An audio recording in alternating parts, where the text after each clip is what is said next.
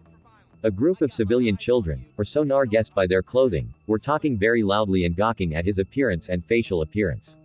OMG, look at his whisker marks. He's a total hottie, even hotter than Fugaku. Squawked one of the civilian girls, a bit too loud for Naruto's sensitive hearing, while a scoff was heard from across the classroom from a black-haired boy. I wonder who he is. I've never seen him around before, questioned one girl to another. Well, why don't we introduce ourselves, ladies? Shouted the leader of the group with a smirk and a wink. So, they did. The group of 6 girls strolled over the white-haired boy who was sweating under the collar. Never had he been in this situation. Well, to his understanding, anyway. They were only 2 steps when loud talking made its way through the halls until a bang was heard just outside of the wobbling slide door. Yeah, I win. It just proves I'll be the Hokage databang, screamed a girl from outside of the door. That was what was heard as the door fully opened to reveal a red-haired girl with a rounded face and amethyst-colored eyes. Her attire was a sleeveless kimono-style blouse that was yellow in color and held closed with a green obi over a short-sleeved mesh shirt with a pair of dark blue shorts and brown shinobi sandals. She entered the room sporting a peace sign with a big grin on her face while the girl next to her just shook her head in embarrassment. The girl next to the red-haired girl had dark long brown hair with 2 bangs hanging on either side of her face and black eyes. She had a dark purple jumpsuit on with a fan on the back. The top half of the fan was red, while the handle and bottom half was white. She had a ninja pouch in her left leg and open-toed shinobi sandals on her feet. Hasha-chan, you're going to make a scene, explained the brown-haired girl to the newly named Kosa. Don't worry about it, Makoto. When I'm Hokage, nobody will moan about causing a scene, retorted Kusha. Makoto just huffed as she observed the freakishly quiet room. What she didn't realize until a moment later was that no one was looking at them apart from the 6 snobby civilian girls that attended the class. She followed the gazes until it landed on a white-haired boy she had never seen before. It piqued her interests as the boy was staring at both of them, not with annoyance that Kusha sometimes got, but with curiosity. Makoto slowly leaned over the Kusha who had her eyes closed and hands behind her head about to waltz up to her seat which was next to the white-haired boy. Hey Kasha, there is a new student by where we sit, whispered Makoto to her friend. Kusha finally opened her eyes to see the boy that in all honest was quite good looking and when he is older would be quite the charmer.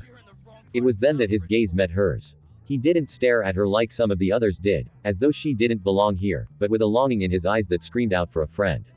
Kusha could feel her cheeks slowly burning up from his stare. It wasn't an embarrassment, but a slight attraction towards the new boy before she scoffed, trying to seem like she wasn't blushing at him and walked past the girls that were staring at her and into the seat next to the boy. The group of girls that were a few steps from the white-haired Adonis, gazes intensified towards Kusha as the leader decided to speak. Hey, Tomato, you shouldn't sit next to this hunk. He is too good looking for a fruit like you, threatened the girl. It was obvious that the girl was referred to as a tomato because of her face and hair. Nar just frowned at the leader of the group. He might not have known this girl next to him, but she probably didn't deserve such a ridiculous nickname.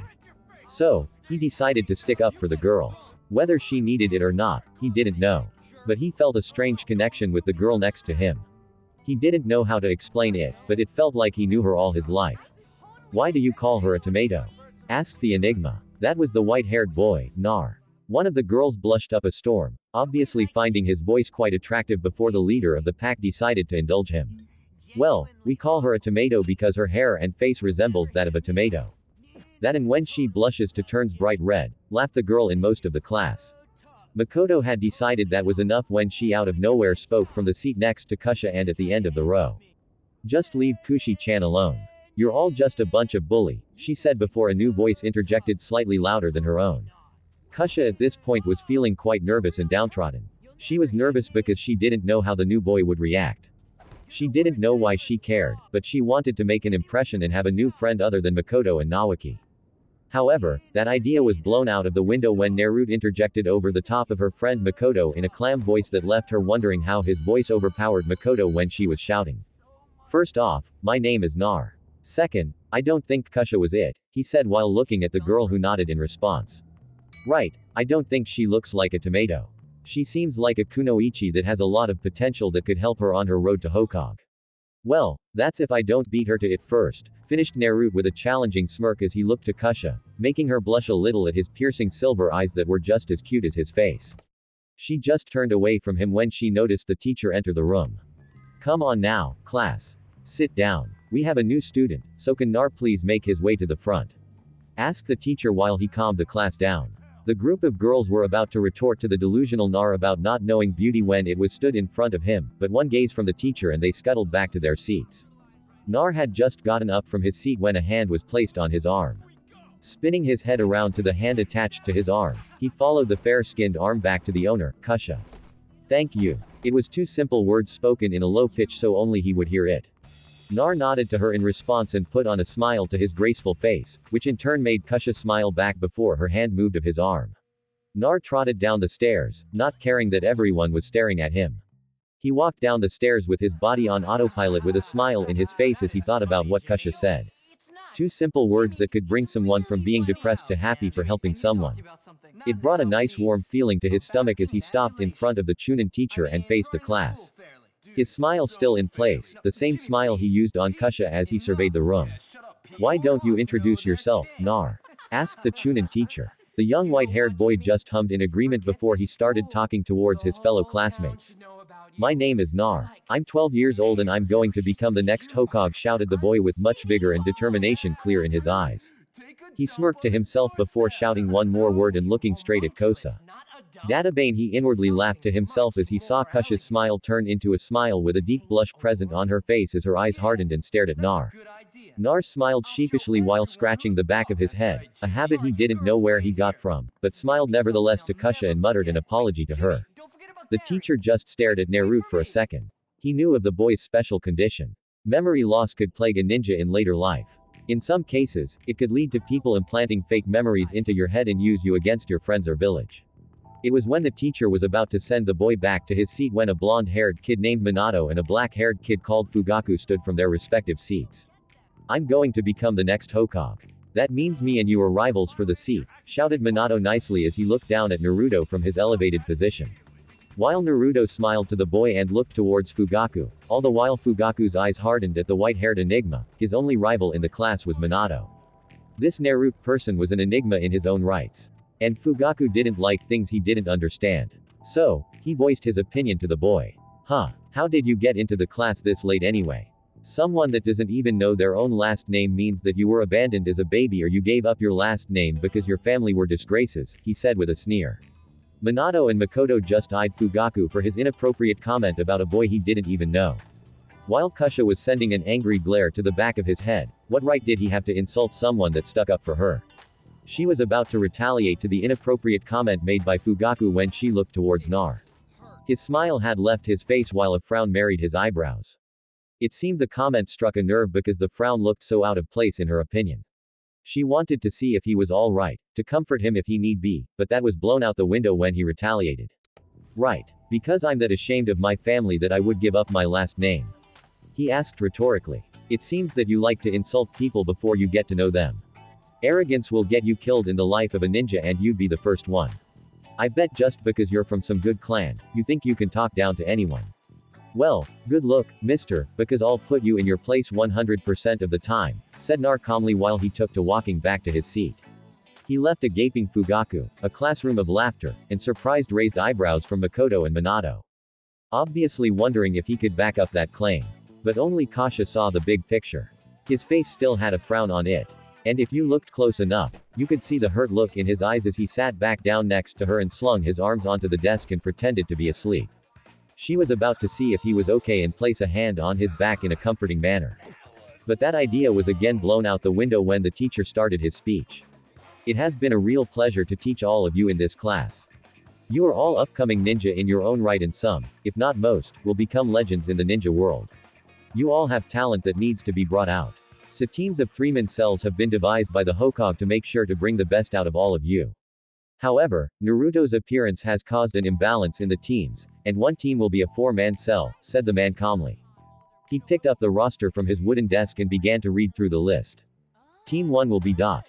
Team 3 will consist of Naoki Senju, Makoto, Uchiha, Kasha, Uzumaki, and Naruto, while your Jonin Sensei will be Natsumi Saruto. He said, and was met with 3 whoops of joy and fake snoring from Naruto. A RHM Team 4 will consist of Minato Namikaze, Fugaku Uaya, and Hiyashi Hyuga, and your Jonin Sensei will be Jiraiya of the Senate. He said as he read out the last few teams, your Jonin Sensei will be here momentarily. He finished with a smile as the class broke out into laughter, glee of happiness, some disappointment, and all-around chatter. Naoki decided to grab his chair and place it at the end of Makoto's row so he could get to know Nar. Makoto was slightly annoyed with Naruto, however, not because of anything he had done, but she, just like her second cousin, Fugaku, hated enigmas. So, at that point on, she set herself a goal to get to know the white-haired boy. Kusha, on the other hand, was nearly bouncing up and down in joy. She was with her two best friends, and the white-haired boy she wanted to get to know. Overall, it was a good deal in team for her. She knew he wasn't asleep. He was faking it to hide his disappointment because of Fugaku's statement. But that didn't mean she would let him sleep when they needed to know him as a team. Hey Kasha-chan, Makoto-chan, would you mind waking Naruto for me? I think we should get to know him better before our sensei comes. Nae asked Naoki. Makoto looked expectantly towards Kusha who sighed at her friend. If Kosa was honest, she thought the boy faking sleep was quite cute when he was peaceful. Not that he or anyone else could get that from her.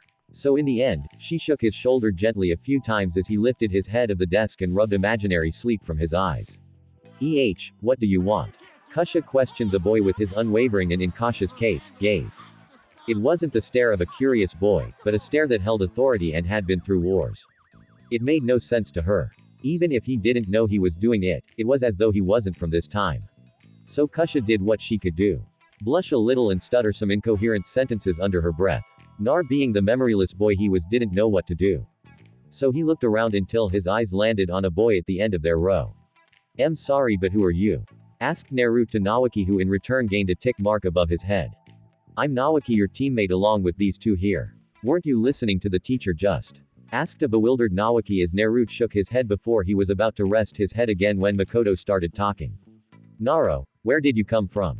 I've never seen you around before," she questioned. All three of them seemed to have noticed Naruto's demeanor changed from a tired boy to a downcasted boy that looked like he just lost his favorite toy. Kusha was about to touch his shoulder to see if he was alright when eyes darted away from Makoto, but he continued talking even without looking towards them to hide his grief. "Well, Makoto was it." She nodded her head towards him.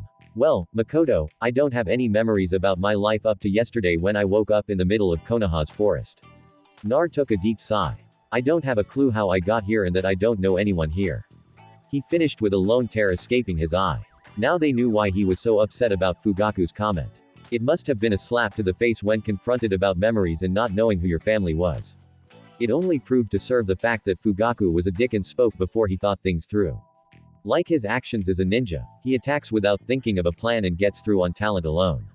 Makoto was about to say an apology when the door to the classroom slid open with a loud creak. In stepped the 3 Sonin, 2 Uchihas, 2 Hyugas, 2 Yamanakas, and 1 Surbi. Well, Surbi based off all their clan uses a bow staff for Tai and Kenjutsu. The Surbi woman has long brown hair tied up in a ponytail, dark eyes that contrast between black and brown. She was wearing a purple kimono-like dress and a jonin vest over the top with a black sheath bow staff sporting from her shoulder. "Team 3, meet me on the roof," she ushered before she disappeared in a plume of smoke. The 4 of them looked at each other before Makoto, Naoki, and Kusha got out of their seats and went over to the door. They were about to call for Naruto to follow them, but when they looked back, the class and the jonin were in shock because of what Naruto had done. All that was left was a plume of leaves indicating the Shunshin technique.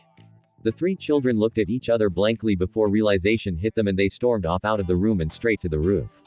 XXXXXXXX. After the teacher left the room, Naruto felt a strange urge to copy what she did. And well, the results were a gaping teacher and panting classmates that wanted to see where he had gone. He didn't understand how he knew all of this stuff. It was like the information was there and he just didn't know how to access it on his own. It was more of an instinctual feeling he got at the back of his mind that told him to do it. And that is where we are now. Our favorite white-haired hero was sat calmly on the railing on top of the academy while his 3 teammates, Kusha, Makoto, and Naoki were gaping in awe while his new sensei Natsumi had raised an eyebrow to show she was surprised by his sudden appearance. "Naro, how did you do that?" asked Kusha through raggedy breaths. It wasn't every day a person you didn't know that had no memory could effortlessly perform a Shunshin technique flawlessly. Naruto's casual response was a shrug of the shoulders and a big grin to support his reason of not knowing. Makoto and Naoki were too shocked to even say anything and rested on the bench in front of the sensei for a breather. Kusha, however, sat next to Naruto on the railing. Nar just seemed to analyze her to see what she was doing. Having no memory on how to act around people, it was quite a shock for him to be casual to other people when he didn't know how to. Natsumi just shrugged off her surprise with a loud cough to gain her new gen's attention. It seemed to work as well because all their heads shot around to face the teacher who was sporting an amused smile. So, Team 3, how about we get to know each other? I'm sure you four know each other, but I don't know anything about any of you. She lied through her teeth. One part of being a Jonin instructor was to know all about your team. Well, apart from Naruto, she knew her team. Makoto nodded her head and decided to speak first. My name is Makoto Uchiha. I'm part of the Uchiha clan and have awakened my sharing. My likes include Dango, Kushi-chan, Nawaki-kun, and learning clan jutsu and taijutsu styles. She finished solemnly. When she said, Kushi-chan, she noted a confused face from Naruto. So she dully expected a question from him and a blushing Kusha. She had hit her mark as well when he spoke up. Firm Makoto, who is Kushi-chan? He asked with his head tilted slightly sideways. As soon as the question was asked, Kusha started to turn a deep scarlet while she leaned back a little from Naruto's view to shake her head about revealing the secret. This was Makoto's chance. She would finally have a 1-UP on Kusha.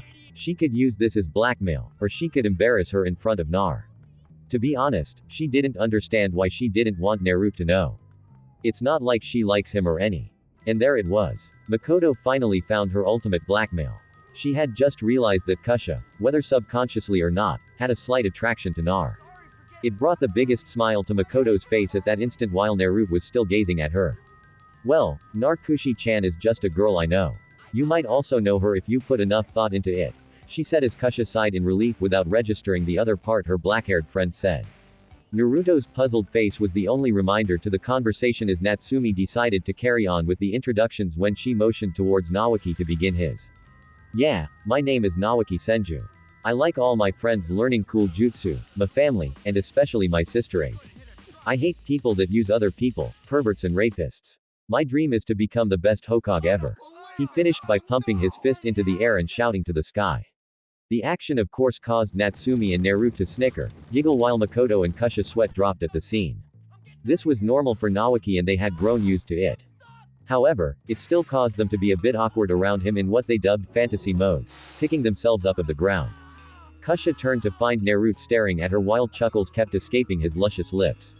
It was obvious that he was laughing at her for sweat dropping, and she couldn't help but blush at the now regrettable action. Natsumi broke Kosa from her internal musing about remembering not to sweat drop or do any verbal tics in front of Nar. Natsumi simply called out to Kosa and swept her pale arms around her in a gesture to speak up. Kasha caught on quickly before righting herself next to Naruto on the railings and sidate before speaking. My name is Kasha Uzumaki. I'm from Yusuzu Shiok and was in the middle of being taught Fujutsu. My likes include my friends, my family, Ramen Fujutsu and Mido-sama. She sighed as she thought of Mido. She was like a mother to her when she first joined Konoha, but she died and passed on the Kobe to Kusha on her deathbed because of her special chakra.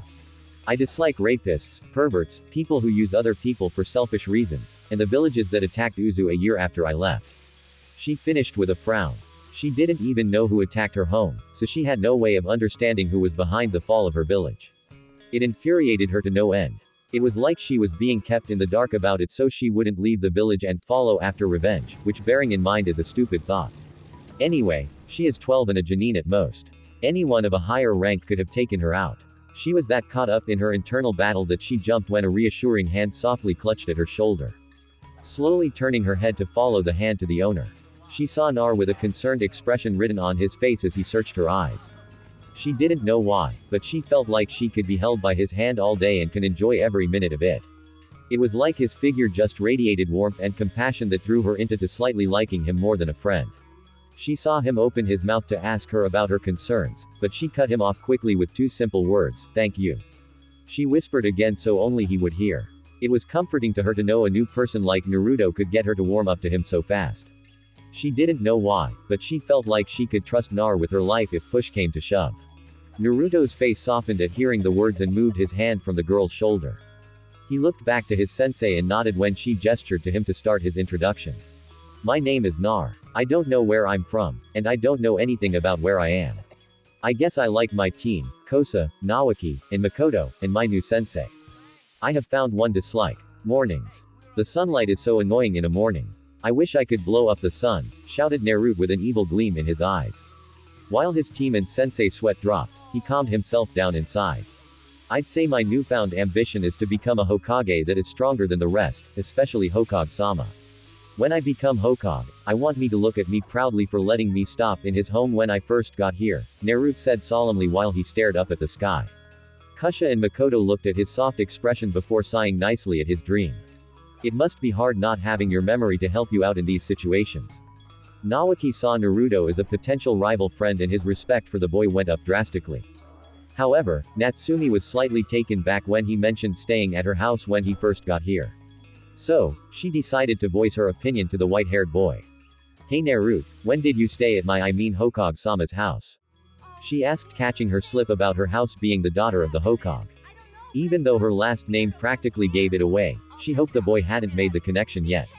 Maybe she could ask her dad about it, but she decided against it to just ask her genin. Nar looked at her for a second before breaking out in a grin.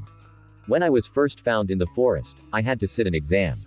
Then the Hokage let me stay in his cool mansion while he sorted an apartment for me to be in today, said Nar excitedly. Natsumi nodded to the boy while internally thinking about asking her dad about the situation. Finally, after all the introductions, she told the genins to gather around her while she introduced herself. My name is Natsumi Sarutobi. I have many likes and dislikes. Some of my likes include things like dango, family, and learning the ninja arts. My dislikes vary from rapists, perverts, and leeches. My dream is to have a nice family with a man I love with all my heart and become an ambu captain for my dad. She finished with the interested looks from her genin. When she saw that they were about to speak, she held up her gloved hands before continuing with speaking to conclude the session. As of now, Team 3, I need to test to see if you can become proper genin for your village. Therefore, I will need you to be present at Training Ground 3 tomorrow at 10 o'clock.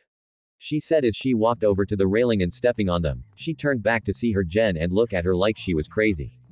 They passed the academy, didn't they? Doesn't that mean they are genin anyway? Make sure not to eat any food or else you will throw up tomorrow.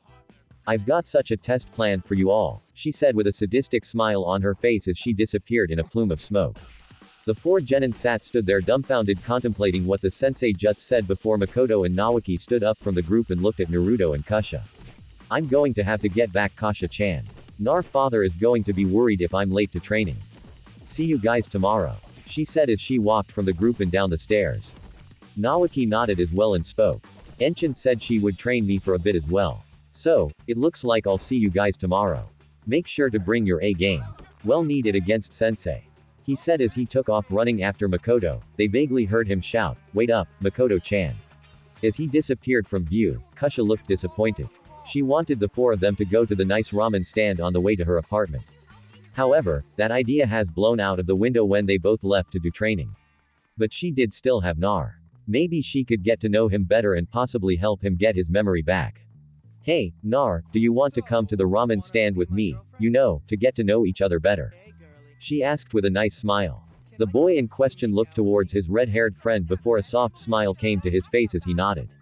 It was a way for him to get to know his friend better. He just wished Makoto and Naoki would be there as well. However, what he didn't expect was to be grabbed by the hand and literally dragged off the floor. So, he was parallel to the hard surface and pulled to Kusha's favorite dining place. So, off they went on the road to their new destination. All the while seeds of friendship being placed in them towards the other. This seemed like the beginning of a new and long-lasting friendship between the red-haired, hot-tempered girl and the calm and relaxed white-haired boy. A friendship that would be impossible to break and would only lead to new options for them later in life. This was the start of Naruto's first friend in Konoha. A friendship he would cherish for the rest of his life. It was an early morning in Konoha. The residents were just starting to rise as the early morning dew from the sun started to fade. The crisp wind swam through the barren streets like water flows through cracks. It was about 7 o'clock in the morning and our four favorite heroes were stood in a lusciously green training ground staring down their sensei like a piece of meat left for savaging. As Hisan had promised, Naruto had gotten his apartment after his ramen trip with Kusha, which in fact he discovered his abnormally large love for ramen. Much like Kusha's in a way, as they both devoured their food in less than 30 seconds, it was really an amusing sight for the passers-by. What looked like a romantic date between a boyfriend and girlfriend turned into a horror show as both teenagers demolished their food like they hadn't been fed for weeks. Now though, they were placed in front of their sensei. All of the children were standing attentively as the cold morning winds found its way into their hairs and softly fluttered all the extra strands into the breeze as if the hair had a mind of its own. I'm sure you are all wondering why you are all up quite early, asked Natsumi in the eerie quiet training ground. The response she got was a grunt in response from her most eccentric genin, Kusha. It was one of the things Naruto discovered about Kusha when they went to the ramen shop.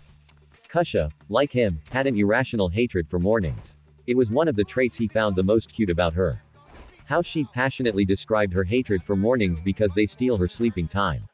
In all honesty, Naruto thought Kusha was quite cute. She had an amazing personality. She was abnormally attractive for a 12-year-old. Well, to Naruto. Anyway, she also knew the best way to cheer him up when his depressing thoughts about not having his memory plagued his mind. It originally started with her poking him in the side, but what she didn't expect was for him to start laughing.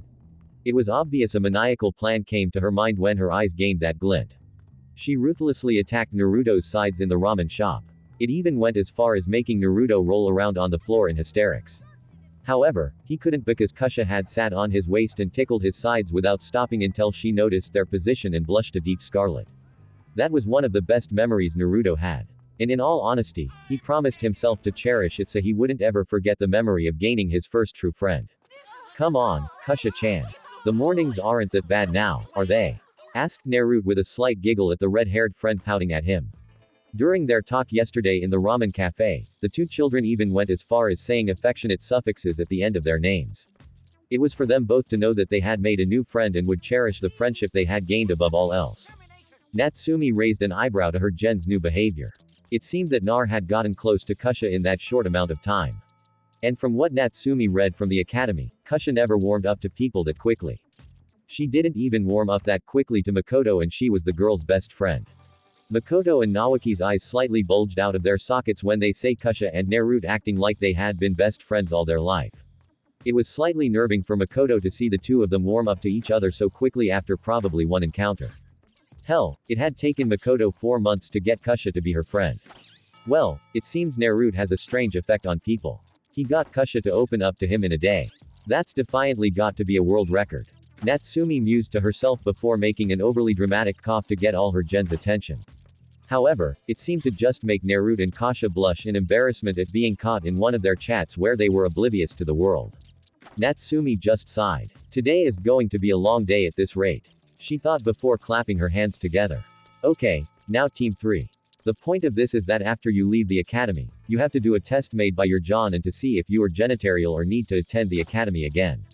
Natsumi said with her best poker face on to not show her internal amusement at the perplexed looks of astonishment of her team's face.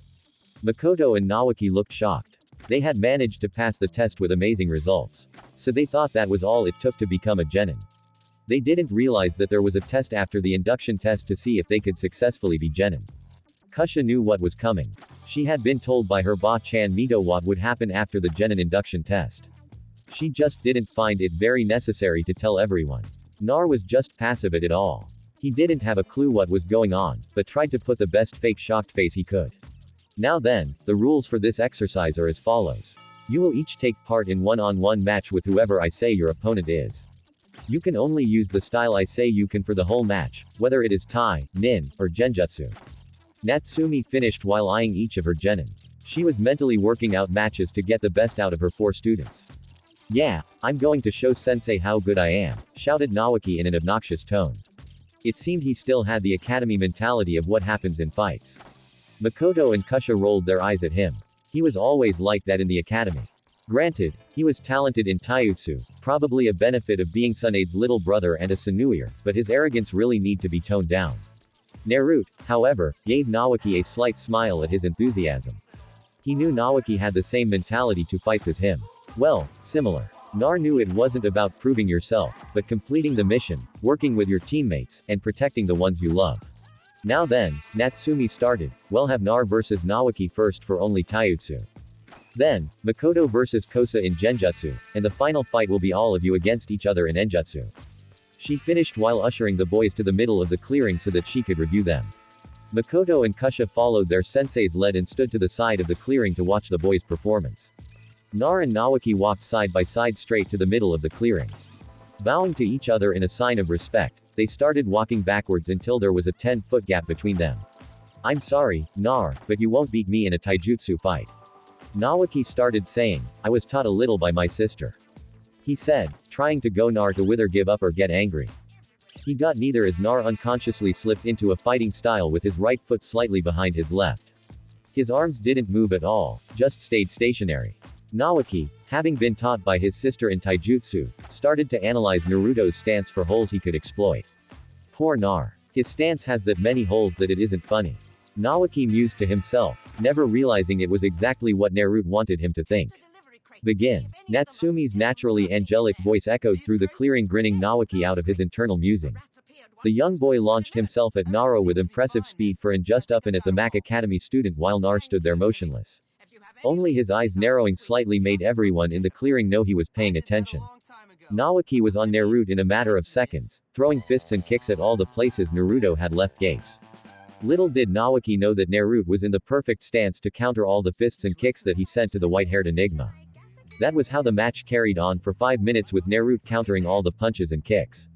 Naoki couldn't comprehend how Naruto was doing it, just like the rest of the clearing were finding it hard to comprehend. Everyone was completely dumbfounded. Even Naruto himself was slightly confused. He didn't know why, but his body was reacting on his own. Naoki's relentless attack started wearing down, and Naruto's closed fist went in for the kill. As soon as he countered Naoki's kick, Nar sprung the brunette-haired boy back a step, successfully knocking him off balance and causing him to stumble slightly. When the boy got his footing back, Naruto's fist was in a few inches from Naoki's face. Closer and closer the clenched hand got until it was only 5 centimeters from making contact with the worried brunette when Naruto saw something fuzzy extend over his eyes. HN Dobi, your ninja skills are less than mediocre. You don't possibly deserve a place on this team. Maybe you could do us all a favor and quit. Sneered a black-haired boy in a blue turtleneck jumper and white shorts. He had cold black eyes that screamed arrogance and radiated anger. Yan Nar, you'll never be as cool as Sasaki, screamed a pink-haired girl in a long pink dress that fell just past her knees. She was stood next to newly named Sasaki with hearts in her eyes.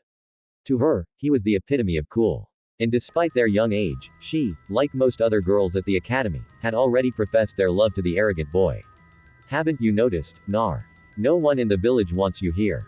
Just do everyone a favor and disappear, just like that girl did. She left you, and shall never come back. The pinkett shouted, but in a silently more manageable pitch to the boy. Nar didn't know who those people were, but it hurt that they were shouting at him for no reason. He didn't know who they are or why they were shouting at him, but he felt like he should, like he was missing something. But nevertheless, it still hurt a lot. Nar woke from his memory when he noticed Naoki on the floor. Naruto's arm outstretched, but trembling just in front of the boy's face. One silent tear fell from Naruto's right eye as he thought about the feeling those two random people gave him. He didn't know why he cared so much. Whether it was because they were moaning at him or the fact that he should have known them, he didn't know. But that girl she mentioned, who was she and what was she to him? Nar shouted the mellow voice he had come to love from Kusha. He didn't know how her voice could still sound so sweet, even when she was shouting bloody murder at children for taking the piss out of her hair. The white-haired boy looked to his left slightly, only to be brought into soft hug from the girl that had been worming her way into his heart. Nar relented, opting to shoving his head into the side of her neck and wrapping his shuddering arms around her live but slightly chubby form while Kusha was whispering compassionate words into his ear. Makoto, Naoki, and Natsumi let them have their moment while Naoki went to talk to their sensei. Natsumi-sensei, where did Naruto learn to counter like that? His stance was rigged with holes, yet they were all feints wanting to lure me in. He could have finished, but I don't think he knew how to. Assumed Naoki. He had first-hand experience fighting Naruto now, and he could tell the white-haired boy didn't have a clue what he was really doing. His stance was perfect in correspondence to how well his body must have been balanced to counter all types of attacks. But during the fight, it seemed his body was on autopilot. Thinking silently, Natsumi guessed the same as Naoki. She was about to comment to Nar about his stance when the match started, but after seeing what happened, she was glad she didn't. As her father had said, Nar was a prodigy by every meaning of the word. She just assumed he was good at theory, judging by his high written test score. But now she knew he was probably the most capable one on the team. Then it clicked. She knew what she could help Naruto with. The boy seemed to be relying on instinct, and while good, wouldn't do much against an experienced foe. So, she concocted the perfect plan. Use Naruto's instincts to see where he stood and expand from there on,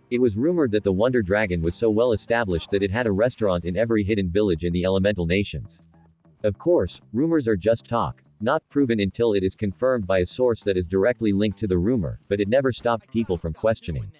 This restaurant happened to be the most expensive in the village as well. Not that Naoki knew that obviously, but he still decided to go. He had heard from his 22-year-old sister that it was one of the best places to go in the village.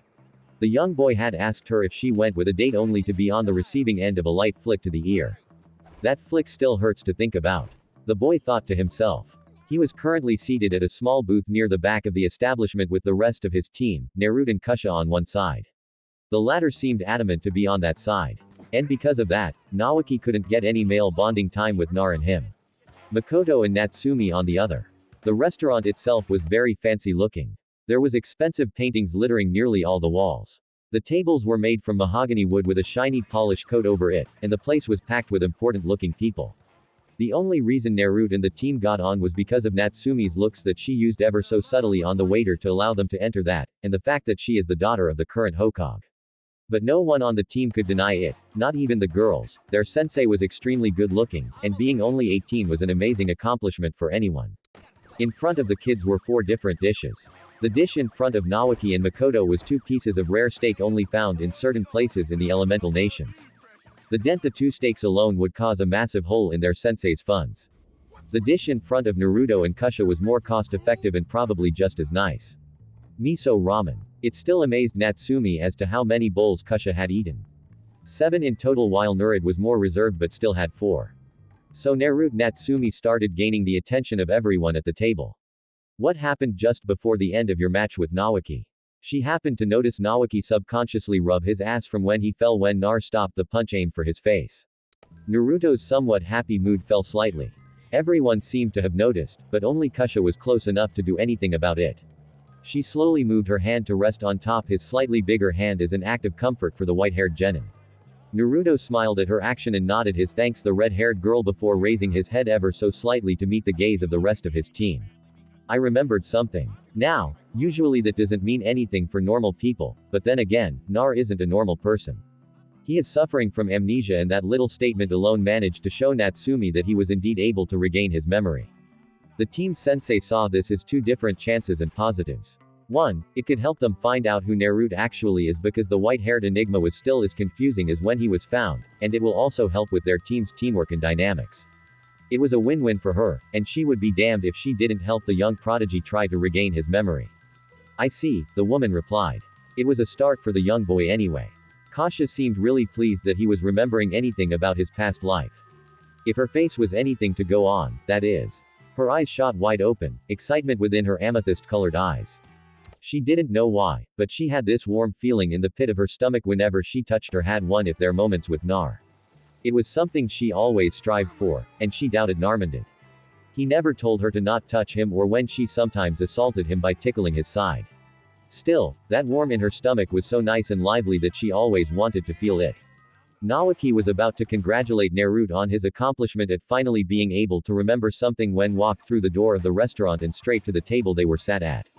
Hello there, Sununade-san.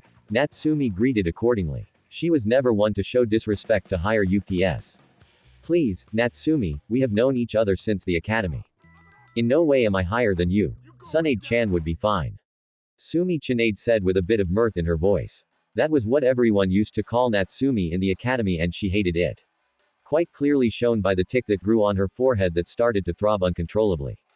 The slight of the bulging vein had slightly sacred the kids into thinking it was alive and about to take off at any moment. Well, Su-chan, how about we tell Naruto-kun here about you wanting information about him? I didn't take you for someone that likes younger boys. Natsumi countered. She remembered when Sununade asked her about Naruto. She knew she was only being overprotective of Nawaki, but she was always someone to retaliate when she was being teased. Cheeks adopted a red hue on them. She had to admit Naruto surprisingly good looking for his age. Not that she would tell anyone that, but that wasn't what she wanted information on. The blonde wanted to make sure this Nar wasn't a shifty character and potentially bring harm to her little brother. That wasn't what I did. Sumi-chan, and you know it, shouted the blonde, clearly embarrassed by the predicament, stuttering slightly in a non-sen way despite her moniker as an ice underscore. After hearing the tad bit of information, Kush's eyes narrowed ever so slightly in Sunade's direction. Something that both Natsumi and Sununade both caught. Nawaki didn't know how to react. He just sat there wide-eyed that his sister could possibly have feelings for his white-haired teammate, and Makoto just sat there eating her steak casually. Did one of the seinen just stutter? I wouldn't have guessed him would stutter over a 13-year-old boy. Natsumi chuckled at the smoke clouds coming out of Sununade's ears.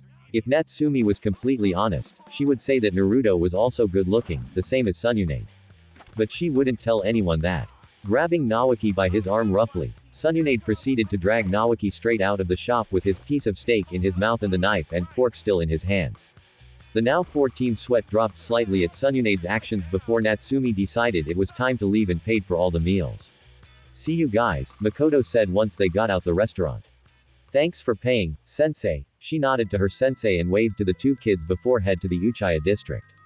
Natsumi nodding towards Makoto also decided it was time to go. See you two tomorrow. Remember, we still have to do the testing, so be at the training ground at the same time as today. I'll let the other two know later, she said while walking off home. Naruto, being a gentleman, relied on his instincts on asking to walk Kusha home. She was flattered by his gesture for her to loop her arm through his. Doing as he wanted, they walked arm in arm to their apartments or clan house in Kasha's case and promised to have breakfast with each other. Even though when they both unlocked their arms, the certain warmth in their stomach was put out like water on a fire, slowly causing a frown to form on both of their faces as they walked into their respective houses. XXXXXXXX. Sounds of panting were echoing through the forest where Naruto and County were situated. Everyone had woken up early in order to get to the training ground and participate in the awaiting matches. They started with a taijutsu match between Kusha and Makoto. With Makoto coming out on top of Kusha in under 2 minutes, it was safe to say Kusha had the fighting style of a brawler. It was just swing and miss for the girl, something their sensei sought to change. Nar and Makoto sparred in a taijutsu match as well, with Makoto winning due to having more experience in her taijutsu style as well as the sharing with one tune in each eye. Something that shocked her, however, was that she couldn't, even if she didn't want to copy Naruto's taijutsu style. His stances and counters were so perfectly timed that she sharing couldn't memorize the whole sequence. Next was Nawaki versus Kusha in taijutsu. That match lasted under a minute due to Nawaki's prowess in taijutsu. The young boy swore not to underestimate his opponent again after he lost to Nar. He could remember thinking Naruto would be a walk in the park. Next minute he is on his back end on the floor with Naruto's fist in his face. The genjutsu was a pointless battle. Makoto won easily because of her sharing. It was a completely unfair fight, like bringing a gun to a knife fight. But nevertheless, it didn't stop Naruto from trying. He managed to catch Kusha in a genjutsu that took her a little bit of time to break out of. And then finally, they were up to this point now, all of them on their backs waiting for the next match, the most anticipated one of them all. The Enjutsu match would show their sensei who was the Enjutsu specialist on the team. She had already guessed it was Makoto because of her clan, but then again, Naruto, Kusha, and Nawaki had all surprised her today. So far, Naruto, Nawaki, and Makoto were good at taijutsu, but only Makoto and Kusha were good at genjutsu. Alright, my little genin, everyone on their feet, and meet in the center of the training field for the next and last exam, she shouted to the 4 early teens. She had a lot of hope for the Enjutsu part of the test. It would give Natsumi a good review of what her team needed to improve. The 4 teens begrudgingly hoofed their feet through the dirt and into the center of the clearing. Makoto thought she would breeze through this part, but was unsure on what Naruto might have known in regards to Enjutsu. Nawaki chose not to underestimate Nar again and decided to go for Naruto first to see where the white-haired boy stood in Enjutsu. But Kusha's thoughts were completely different compared to the other two. She wanted to prove to her whole team that she wouldn't be the weak link on the team and that she was a competent kunoichi. Alright, you 4, you may begin. And it started. Makoto reacted first by jumping back at 2 feet and went through hand seals quickly for a genin and launched a fireball from her mouth. Fire release, fireball jutsu. The fireball was at a size to be expected for a green genin, but it was still slightly impressive that she could do elemental techniques. The other three reacted just as fast, all substituting themselves with logs and puffs of smoke. All puffs of smoke. But Naruto, though, Makoto looked to her left, then up, and finally right before the sound of ground breaking beneath her. A hand shot through the floor, making the ground part for its presence, and grabbed Makoto's foot that she couldn't get out of the way quick enough before devouring her whole body into the floor with just her head showing. Nar emerged from the floor not a second later with a small smirk on his face. Surprisingly, he had another breakthrough. He actually remembered how to use that jutsu earth release. Hiding like a mole technique successfully and the most effective way to use it. Quickly getting over her shock, Makoto glared at Naruto. It seemed he excelled in enjutsu more so than the other fields. However, she had to smile when she saw a kunai heading straight for Naruto from the shrubbery surrounding the clearing. She knew it would land a few inches from Naruto's feet, but that's what Naoki wanted. As soon as the sharp knife landed, Naoki had substituted himself with the kunai and swung his fist straight at the back of Naruto's head. The latter only managing to just duck out of the way before sending his foot careening behind him and straight into Naoki's solar plexus. Naoki flew backwards but managed to correct himself in midair and landed gracefully on the hard floor from the hard kick Naruto had caught him with. Kusha had chosen the exact moment Naoki landed to use a small water jutsu she knew from studying scrolls her great-grandmother had given her before passing away. The small lake in the corner of the clearing. A small whip of water rose from the depths of the aqua puddle. The small whip-like body of water sped across the clearing and caught Nar unprepared in the back of his head, sending him face first to the floor. The young boy had managed to catch himself in a handstand before shooting off his arms and a few feet into the air. Makoto, who had managed to recover from the earth jutsu, used another one of her fireballs to hit Nar. She had barely used any chakra in the jutsu, so it wouldn't hurt if hit, just singe the skin and burn the clothes. Ultimate humiliation. She chuckled madly at her thought, secretly wanting to see what Naruto looked like under his white shirt. Naruto, seeing the fire jutsu coming at him, couldn't get out of the way in time. So, he put his arms in a cross formation over his face to take the brunt of the attack while some of the fireballs harmlessly flew to the side of his body. After Naoki had landed, he saw Kusha use her water whip attack on Naruto and decided to attack her. He used another kana substitution, getting close to her, sweeping at her unsuspected legs, and then punching her in the gut, sending her a few feet into the clearing. Makoto had wanted to see what Naruto looked like under his shirt. She never expected to see such a well-toned, wiry body. She was really regretting that decision. There was no way she could fight him now. His shirt had gone. Left was his impressive upper body, and she had chosen that moment to sport a rather large blush. Checking himself over quickly, and noticing that he wasn't burnt or singed, Naruto made a mad dash straight to the stock. Still Uchiha. The girl in question was still unable to comprehend how Naruto was without a shirt on. He shouldn't have a body like that. We're only 13 for crying out loud. She thought to herself in a trance-like state. She didn't even realize Naruto was running towards her at high speeds before he seemingly vanished in front of her. Checking her surroundings again, she noted vaguely that Naruto wasn't above to the left or right, so that only left the grow. Bang! The floor erupted in a flurry of debris and rocks underneath the unsuspecting Uchiha. A well-placed explosive note under her from Naruto's earth release, hiding like a mold technique left her gliding horizontally in the air, bracing from the impact that was surely to come. Quickly turning around, Naoki saw Makoto shoot into the air from the explosion under her.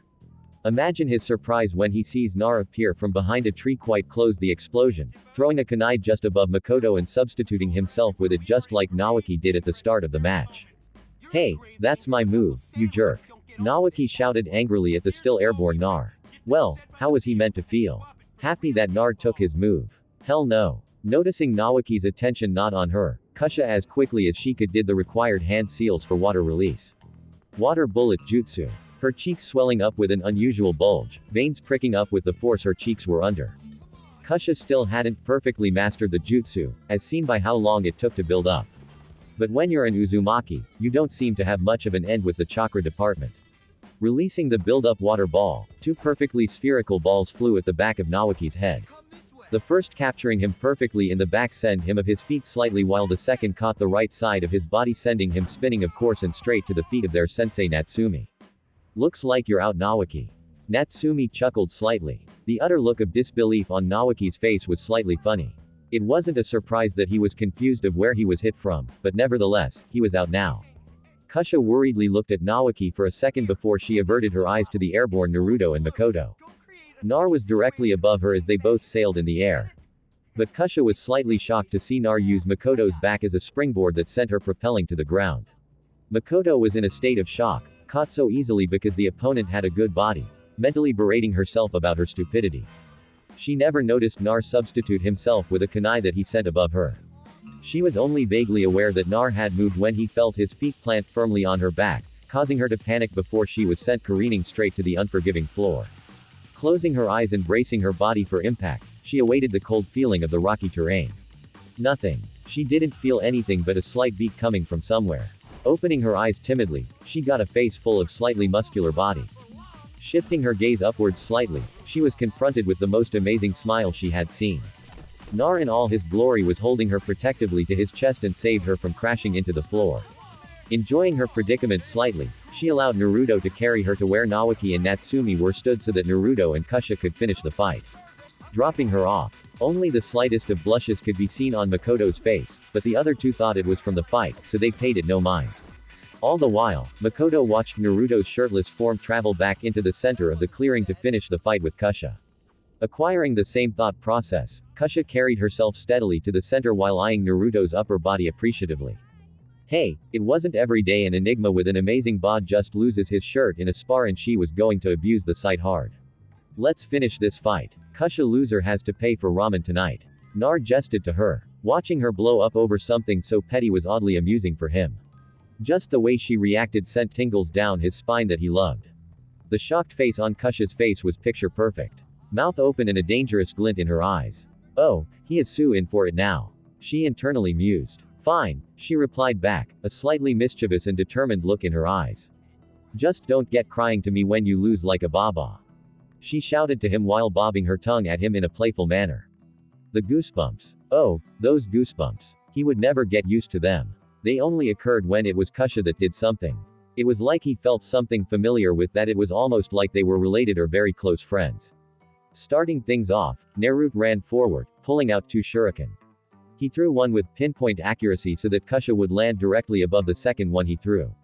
So, like magic, his plan worked, and the white-haired boy substituted with the downed shuriken, appearing in front of Kosa with a kunai poised at her neck. Looks like I win. Kusha, Nar said teasingly before doing something daring. He kissed Kusha's forehead before backing off and leaving a blush-heavy girl who looked like her knees were about to give way. Well, if you love birds have finished, Natsumi started getting a surprised look from Naruto and an angry one from Kusha. I think I've got all the information in need on this team. So, with the power invested in me, I now pronounce you Team 3. But be aware, we start missions at 7 o'clock sharp, and I will drag you in your pajamas if you are late. She finished with an evil smirk on her face. The concept severely frightened the children of Team 3 before their sensei just vanished in a plume of smoke. Silence rang through the clearing. Nar, well, he didn't know how to react. Makoto and Naoki were thinking of something to say and Kusha was still lost on Nar kissing her. Did it mean he liked her? She'd just have to find out herself. Mouth opening to voice her thoughts to Nar. She was abruptly interrupted by Naoki shouting at the top of his lungs. This calls for a celebratory dinner. Now, of course, she didn't mind that it was what Nar said after Yan Naoki and Kusha's going to pay for all of it. H motioned back with mirth in his voice and a smug smirk on his face. Kusha being well, Kusha did the only thing she could think of at the moment. Curse Naruto's very existence. When I get my hands on you, Nar, I swear I'll wring your neck. She screamed with all her might. Red crazy hair flailing behind her that made all three kids disappear back into town with their tails between their legs. Servers them right. Kusha thought smugly before realization set in. They ditched me. They actually ditched me. You dicks. So guys, what do you think about this Naruto story? Tell me your opinion in the comments. And if you want more Naruto What If stories, make sure to subscribe to Universe of Naruto. Thanks for watching.